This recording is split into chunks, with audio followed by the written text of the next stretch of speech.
السلام عليكم magacaygu waa Carafad Maxamuud Yuusuf saaka waxaan nahay dalxiisayaal shirkadda Super ay qaadayso waxaan aad ugu faraxsanahay inaan dalxiisayaasha ka mid noqono oo ku guuleystay aabahay Maxamuud Yuusuf oo igu wareejiyay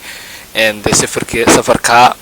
waxaan aad ugu faraxsanahay in gaari la nasaaro gaarigaas oo bihabi wallahi ma sha Allah awadiyo macaan oo qaade السلام عليكم ورحمة الله وبركاته ساكا يعني أدب فرحنا هاي درين كي قلنا مسوي هو بكرة ساكا عن خضر حيسنا شركة سب ترانسفورميشن أناتشكيس وإحنا هاي دتي كقول الترحيسكي ساكا خضر حيسنا ساري جاري قرب يخضر حيسنا بي أي سي نفرين وحنا كبرنا ساكا هذا مكان إنه إلهي بان كبر إنه نبقى نكسر غيو نبقى نكسر عيو أدب محلنا حلو هذا سوبر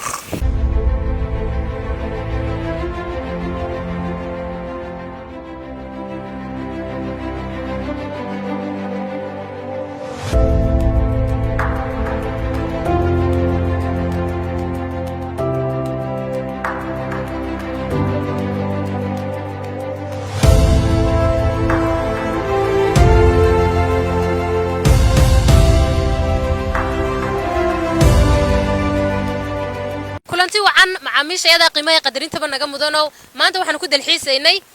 badda Berbera sadarkaysaana baddi waa tan naga dambaysa waxaana si wada jira u dalxiisgeynay maanta oo shirkadda nasiibkooda barnaamijka tijaab nasiib wacan ku guuleystay waa Carafad iyo Cali Waasac barnaamijka iyaga ayaa toddobaadkan ay shirkaddu si khaas ah ay u dalxiisgeysay maanta waqtiga ugu badnaana waxaanu ku qaadanay xeebtan iyo waliba tan meel kale oo qurux badan oo aanu soo marnay waa markii ugu horeysay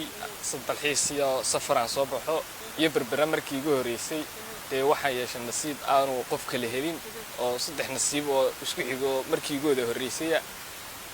wallahi shirkadda aad iyo aad baan ugu mahadcelinayaa aad bay mahadsantahay shirkadda Super oo si fiican oo wanaagsan noola mucaamishay maanta anaga iyo dalxiisaha kala aad noola mucaamishay waxaan aad ugu mahadcelinayaa shirkadda Super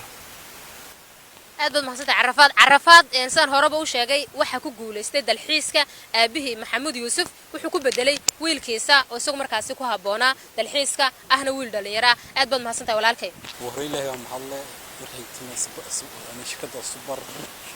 ومحلين ما أنت مدحيس جيسي يعني بدي بربلاد بن شغلنا الحمد لله سمع من مدحيس جيسي كواحد شركة يشعب سلمان لنا وباقي ليش شركة كحل النعدان سودويان سي شركات لي سودويان